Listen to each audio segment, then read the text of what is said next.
The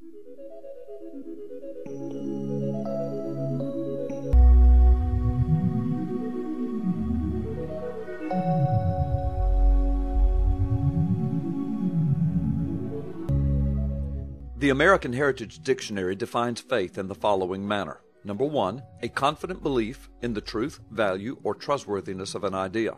Number 2, belief that does not rest on logical proof or material evidence. We will now set out to prove that evolution teaching is far more faith than fact. Evolution and origins go hand in hand. To say otherwise is completely dishonest, and it is a frequent straw man argument that the ardent evolutionist will proffer. But it would be as if I were to say, I am a Christian, I believe that Jesus is Savior and Lord, but I do not believe the Bible is valid or true. It has no purpose in my belief about Jesus. But the problem is that the Bible is the very foundation for my belief in Jesus. By the very same token, the evolutionist cannot honestly say that evolution teaching is truth, but that the teaching of origins really has nothing to do with it, for the teaching of origins is the foundation, or the Bible, if you will, of evolution. The textbooks dealing with the entire subject of evolution begin with origins. Big Bang happened 12 million years ago. Solar system and the Earth happened 4.5 billion years ago.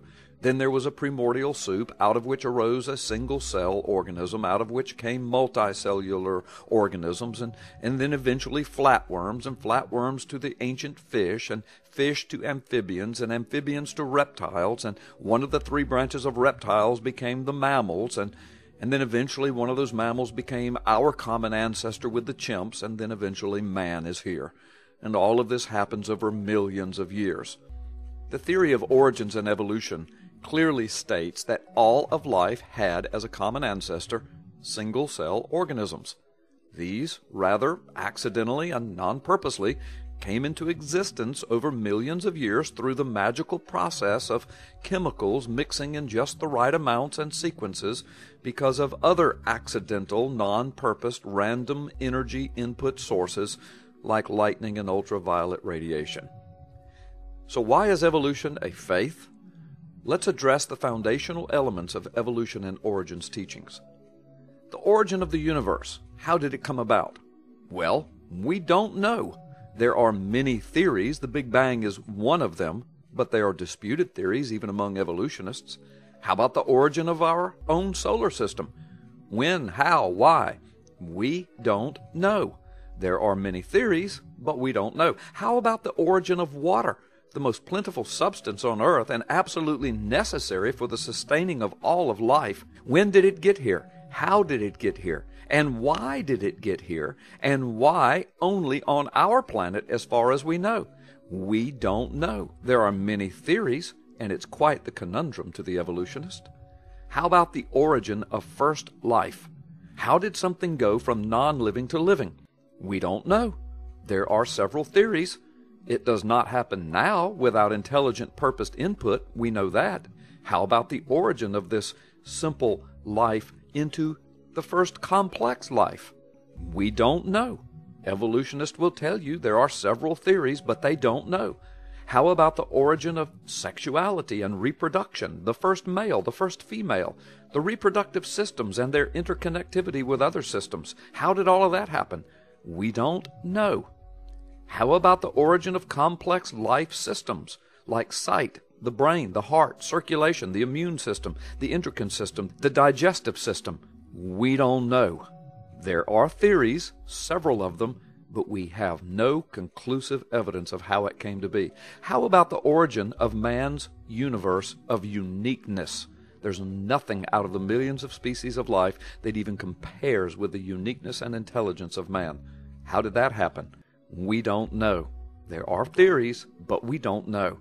How about the origin of language? This is what sets man apart from every other species. Why do we have language and none of the others do? We don't know. How about the origin of the intricate language of DNA? The only language code known to man which has not been invented by man. How did it get here? When did it get here? Why did it get here?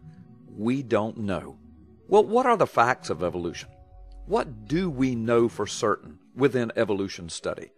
Evolution just means change. The word is not evil in and of itself, and it's quite scientific and valid for describing many processes of life. So what do we know about evolution? What is scientific fact? Number one, species can adapt and undergo changes within species. Because of environment and genetic combination possibilities, these seem to dictate these evolutionary processes. We call this microevolution, changes within cells, changes within species. Number two, we know that there are limits to changes within species. As far as we know to date, you can reach a brick wall to genetic changes within species. You can only go so far with changes, and then that is it. This has been demonstrated, much to the dismay of evolutionists, many times over. Number three, to say that one species can become another new species is a little disingenuous. First, even evolutionists cannot agree on exactly what a species is. Secondly, a species is at least defined as being something very, very similar, offering many varieties of those similarities, yet it is always the same kind of living thing, obvious to even a child. There are many varieties of horses and dogs or yeast species, for example, but they are all recognizable as being in the same kind or class or population of living thing. For example, again, even a child can recognize that a bird and a lizard are two different kinds or populations or classes of living things. The same with a yeast cell and an elephant, or a plant and an alligator. The same with a man and a fish. There are common sense and scientifically recognized differences in kinds or classes or populations of living things. Number four, we know that one kind of living thing, as we have just defined it, has never been observed to become another kind of living thing. Can one take a variety of fossils of living things, lay them on a table in order of progressive similarity, and then declare, see, the fossil evidence shows that one thing became another thing over billions of years? Yes, you can do that, and this is what evolution teaching does. But this is conjecture. It is a guess. It is a faith, a belief and an idea not supported by material evidence. But it is not known fact. The fossils have yet to prove anything of the sort. Equally, can one say that because small changes are known to take place within species, that these small changes could have led to bigger changes and caused new species to evolve? Yes, one can say that, but the current evidence does not conclusively support that statement. So the statement is a statement of faith. Number five, we know from the latest DNA research that even though all living things share the base foundation of DNA, and that all living things share similar DNA attributes, and that some living things are very, very similar in DNA structure, like chimps and humans, but we also know that DNA, as we currently observe it, prohibits one family of living things from crossing with or becoming another family of living things. Chimps are chimps and humans are humans. It is a theory to say that they might have come from a common ancestor, but it cannot be stated as fact. Again, it is not supported by material evidence.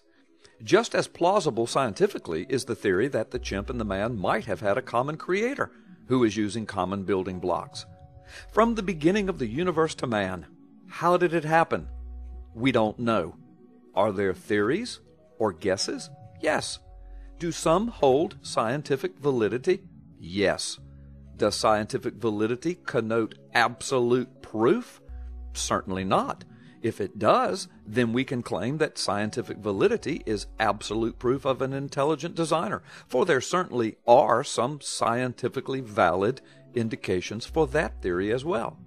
So from the origins of the universe, the solar system, water, first life, simple to complex life, from the origins of sexuality and reproduction and complex life system, and the origins of man's universe of uniqueness, and the origin of language and the language of DNA, much of evolution teaching and foundation, no, most of evolution teaching and foundation is faith, ideas and theories not supported by material evidence.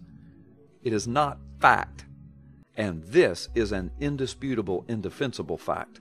Yet every day your child goes to a government school, they are told that evolution is fact, and that they are uneducated and unintelligent if they don't believe it. Do you see something wrong with this picture?